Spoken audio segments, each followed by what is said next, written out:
அனைவருக்கும் வணக்கம். யார் இந்த விஜயகாந்த் தொடர்ல இன்னைக்கு 20ஆம் பாகம் பார்க்க போறோம்.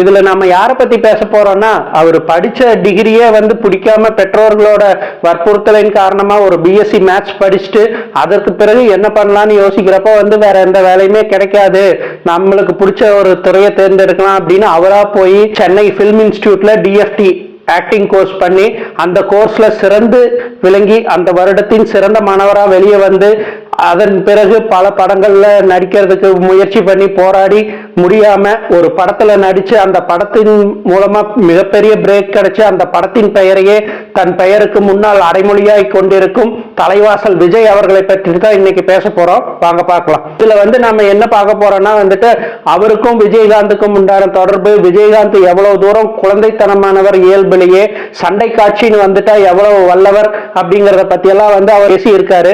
அப்படி என்ன பேசி இருக்காரு, அவங்க ரெண்டு பேர்த்துக்கு என்ன தொடர்பு அப்படிங்கறத பத்தி நம்ம பார்க்கலாம். சோ அவங்க ரெண்டு பேர்த்துக்கு ஃபர்ஸ்ட் தொடக்கமா அமைஞ்ச அனுபவம் அப்படின்னு பாத்தீங்கன்னா, அவங்க ரெண்டு பேரும் நெருங்கி பழக ஆரம்பிச்சது எப்பன்னு பாத்தீங்கன்னா இவர்கள் இருவர்களோட சேர்ந்து நெப்போலியன் அண்ட் கேஎஸ்ஜி வெங்கடேஷ் இவங்க 4 பேரும் இணைந்து தூர்தர்ஷன்ல ஒரு விழிப்புணர்வு குறும்படம் நடிக்கிறதுக்காக கூப்பிட்டுருக்காங்க. அந்த படத்தில் நடிக்கிறப்பதான் இவர் தான் விஜயகாந்த் அப்படின்னு முதல் முறையா அவர் பாக்குறாரு.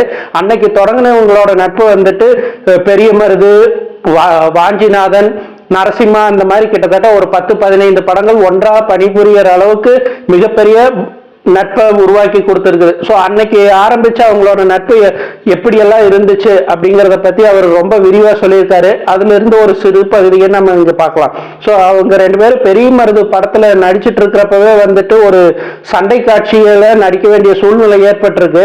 அந்த சண்டை காட்சியில் என்னன்னா தலைவாசல் விஜய் அவர்களோட கையை விஜயகாந்த் சார் வெட்டணும்னு பார்த்தா அப்ப இருந்த சூழ்நிலையில அன்னைக்கு அவங்க கொண்டுட்டு போக வேண்டிய டம்மி கத்திய கொண்டுட்டு வராம விட்டாங்களாம். என்ன பண்றது என்னன்னு மொத்த படப்பிடிப்பு குழுவுமே ரொம்ப போராடிட்டு ஒரு மாதிரி யோசிச்சுட்டே இருந்தாங்களாம். அதை இவர்கிட்ட சொல்றாங்க, தலைவாசல் விஜய் கிட்ட, இப்ப லைட்டிங் போயிட்டு இருக்குது, இந்த ஈவினிங் டைம்ல தான் இந்த ஷாட் எடுக்கணும்னு டைரக்டரும் மிகச்சிறந்த கேமராமேனுமான என்.கே. விஸ்வநாதன் தான் அந்த படத்துக்கு டைரக்டர். ஸோ அவரு யோசிக்கிறாரு, அதனால இந்த சீனை இன்னைக்கே முடிச்சிடணும் அப்படின்னு சொல்றாங்க. ஆனா அங்க ஒரிஜினல் பீச்சர்வா தான் இருக்குது, அதை வச்சுட்டு எப்படி இந்த சீனை பண்ண போறோம்னு தெரியலையே அப்படின்னு சொல்லி இவரு யோசிச்சுட்டு பயந்துட்டே இருக்காரு. உடனே அதை கேள்விப்பட்ட விஜயகாந்த் விஜய், உனக்கு என் மேல நம்பிக்கை இருக்குதா இல்லையா, இருந்தா நடி, இல்லைன்னா பரவாயில்ல அப்படின்னு சொல்லி கேட்டிருக்காரு. இவர் இருந்தாலும் யோசிச்சுட்டே இருந்திருக்காரு. உனக்கு நம்பிக்கை இல்லைன்னா விட்டுருப்பா, பரவாயில்ல, நாளைக்கு கூட பண்ணிக்கலாம் அப்படின்னு அவர் சொல்றாரு. ஆனா அந்த சமயத்துல ப்ரொடக்ஷன் மேனேஜர் எல்லாம் சொன்னதை இவர் காதுக்குள்ள ஒழிச்சுட்டே இருந்ததுனால, சரி விஜயகாந்த் சார் தானே, அவரை நம்பி நடிக்கலாம், நம்மளுக்கே ஏதாவது ஆயிட்டா கூட கை கால் போனா கூட நம்ம குடும்பத்துக்கு 10-20 லட்சம் கொடுப்பாரு, அதை வச்சு நம்ம பிற்காலத்தை ஓட்டிக்கலாம் அப்படின்னு சொல்லிட்டு அவர் மேல இருந்த நம்பிக்கையில இவர் சரின்றாரு. இத்தனைக்கும் இவரோட முதுகு பகுதி தான் கேமராவுக்கு போக்கஸ் ஆகிருக்கிற மாதிரி இருக்கும் அந்த படத்திலேயே. ஸோ அப்படி இருக்கிறப்ப விஜயகாந்த் சார் இவரை வெட்டுறாரு. டேக் ரெடி ஆனதும் ஒரு கீரல் கூட படாம அந்த டேக்கு சிங்கிள் டேக்ல அந்த சீன் முடிஞ்சிருக்கு.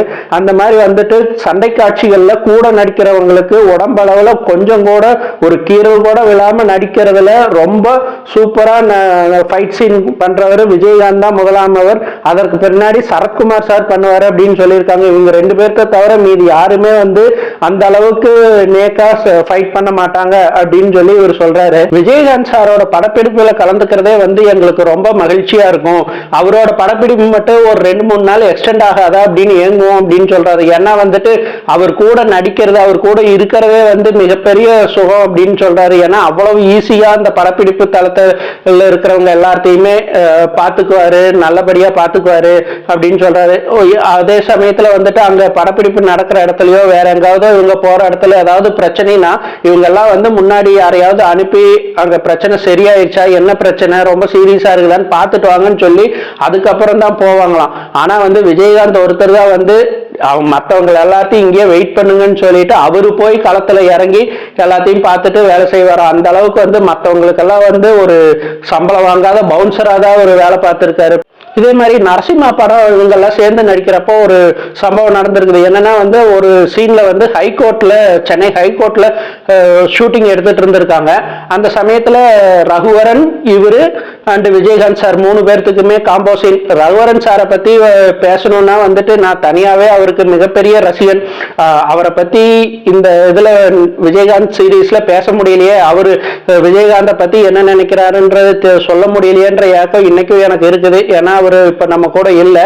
கண்டிப்பா அவரை பத்தி பேசுறதுக்கு ஒரு வாய்ப்பு கிடைச்சதுன்னா கண்டிப்பா இன்னொரு தடவை ரொம்ப விரிவாகவே பேசுவோம். ஸோ இந்த மாதிரி அந்த சீன் எடுத்துட்டு இருக்கிற சமயத்துல வந்துட்டு ஒரு பிரேக் டைம்ல ரகுவரனும் இவரும் ஹைகோர்ட் மேல ஏதோ ஒரு இடத்துல உட்காந்து பேசிட்டு இருக்காங்க. அப்ப வந்துட்டு ஒவ்வொருத்தருக்குமே ஒரு ரிட்டையர்மெண்ட் லைஃப் இருக்குது. ஆக்டர்னாலும் வந்து ஒரு காலகட்டத்தை வரல ஹீரோவா இல்ல வில்லனா எல்லாம் நடிக்கலாம், அதுக்கப்புறம் கேரக்டர் ஆர்டிஸ்ட் ஆகலாம், அதுக்கப்புறமும் யாரும் கூப்பிடாத சமயத்துல என்ன பண்றது அப்படின்னு யோசிச்சுட்டு இருந்தப்ப வந்துட்டு இவர் சொன்னாரா, என் பசங்க வந்துட்டு ஸ்விம்மிங்ல இன்ட்ரெஸ்டா இருக்காங்க, இப்பதான் ஸ்டேட் லெவல் வரல வந்திருக்காங்க, அவங்க வந்துட்டு கொஞ்சம் டெவலப் ஆகிற வரல அவங்க கூடவே அந்த ஸ்விம்மிங் பூல் ரிலேட்டடாக நான் கொஞ்சம் என் லைஃபை செட்டில் பண்ணிக்குவேன் அப்படின்னு சொல்லிட்டு இருந்திருக்காரு.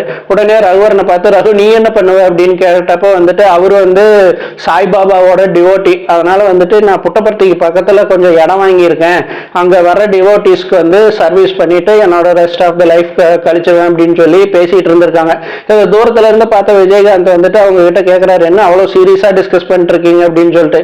இல்ல ஒன்னும் இல்லை சார்னு ஃபர்ஸ்ட் தயங்கி இருக்காங்க. அப்புறம் சும்மா சொல்லுங்க என்னன்னு கேட்டுக்கலாம் அப்படின்னு சொல்லி அவரும் கேட்க போய் இந்த மாதிரி நாங்க ரிட்டையர்மெண்ட் லைஃப் பத்தி பேசிட்டு இருந்தோம் அப்படின்னு சொல்லிட்டு, நீங்க என்ன பண்ண போறீங்கன்னு இவர் கேட்டிருக்காரு. உடனே வந்து நான் கட்சி ஆரம்பிக்க போறேன், அரசியல்ல வர போறேன் அப்படின்னு சொல்லியிருக்காரு. அப்ப வந்து ஒரு பேஸ் ஒர்க் கிரவுண்ட் ஒர்க் எல்லாம் பண்ணாருன்னா கூட தெரியல. ஆனா வந்து அப்பவே வந்து அவருக்கு கட்சி ஆரம்பிக்கிறது மக்களுக்கு சேவை பண்றதுன்றது வந்து இயல்பாவே மனசுக்குள்ள இருந்திருக்கு. அதுக்கு பிறகு பின்னாடி அவர் கட்சி ஆரம்பிச்சு ஒரு பெரிய தலைவராக வந்திருக்காருங்கிறது நம்ம எல்லாத்துக்குமே தெரியும். ஆனா அந்த சமயத்திலேயே வந்து அவரோட ஃபியூச்சர் பிளான் வந்து இவ்வளவுதான் இருந்திருக்கு, அதாவது அரசியலுக்கு வர்றது அப்படிங்கிறது. ஸோ இந்த மாதிரி வந்து அப்பவே வந்து மக்களுக்கு தெளிவான ஒரு தலைவனா இருக்கணும் அப்படின்னு தான் அவர் நினைச்சு வந்திருக்காரு அரசியலுக்கு. ஆனா இந்த அரசியலே வந்து அவரோட உடல்நிலையையும் உயிரையும் பறிச்சது மிக கொடுமையான விஷயம். அவரோட கோபத்துக்குள்ள எவ்வளவு பெரிய உரிமை அந்த குழந்தைத்தனம் இருக்கு. அவர் கோபத்தை வந்து உடனுக்குடன் மறந்துடுவாருங்கிறதுக்கு இன்னொரு நிகழ்வையும் அவர் சொல்றாரு. என்னன்னா வந்து சிவாஜி சார் மரணம், சிவாஜி சார் திடீர்னு இறந்துட்டாரு. அவரோட உடலை வந்து பெசன் நகர் மயானத்துக்கு கொண்டுட்டு போய் சேர்க்கணும், அங்கெல்லாம் நடிகர் நடிகைகள் எல்லாருமே போய் பார்க்கணும் அப்படின்னு சொல்லிட்டு இருந்தப்போ வந்துட்டு யாரும் தனித்தனியா கார்ல எல்லாம் அங்க போகாதீங்க, எல்லாரும் வண்டியை கொண்டு வந்து நடிகர் சங்கத்துல நிறுத்திடுங்க, இங்கிருந்து எல்லாரும் போயிடலாம் அப்படின்னு சொல்லியிருக்காரு.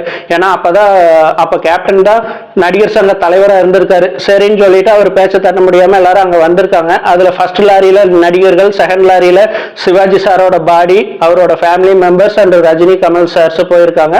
தேர்ட் லாரியில வந்து டெக்னீஷியன்ஸ் எல்லாம் போயிருக்காங்க. அப்படி போறப்போ வந்துட்டு அங்க பெசன் நகர் போய் சேர்ந்த உடனே சிவாஜி சார் பாடியை கீழே இறக்கிறதுக்கு டக்குன்னு அங்க ஆளுகளே இல்லையா. உடனே விஜயகாந்த் சார் வந்து தூரத்துல நின்று வேடிக்கை பார்த்து இருந்த இவரையும் நாசரையும் பார்த்து இங்க வாங்க அப்படின்னு சொல்லி கூப்பிட்டுருக்காரு. இவங்க என்னன்னே புரியாம நின்றுட்டு இருந்தப்போ விஜய் பாய் இங்க வாங்க அப்படின்னு ஒரு சத்தம் போட்டிருக்காரு. உடனே குடுகுடுன்னு இவங்க 2 பேரும் ஓடி போய் என்ன சார் என்னன்னு கேட்டப்போ புடிங்க அப்படின்னு சொல்லி கொஞ்சம் கோபமா சொல்லியிருக்காரு. உடனே எல்லாம் பிடிச்சி கீழே இறக்கி வச்சு அந்த ரிச்சுவல்ஸ் எல்லாம் முடிஞ்சதுக்கு அப்புறம் வெளியே வந்துட்டு, சாரி பாய், சாரி விஜய், கோபத்துல கத்திட்டேன், எல்லாரும் இப்படியே மசம் நின்றுட்டு இருந்தா எப்படி, யாராவது ஒருத்தர் எடுத்துக்கட்டி செஞ்சாதானே ஒரு வேலை நடக்கும், எதுவும் மனசுல வச்சுக்காதீங்க அப்படின்னு சொல்லிட்டு உடனே சாரி கேட்டு போனாராம். அவரோட கோபம் அப்படியே ஒரு பனித்துளி மாதிரி மறைஞ்சு போயிடும் அப்படின்னு சொல்றாரு. சோ அந்த ஒரு குழந்தைத்தனம் கொண்ட ஒரு வெள்ளந்தியான தலைவர் இனிமே நம்ம யாருக்கும் கிடைக்க போறதில்லை.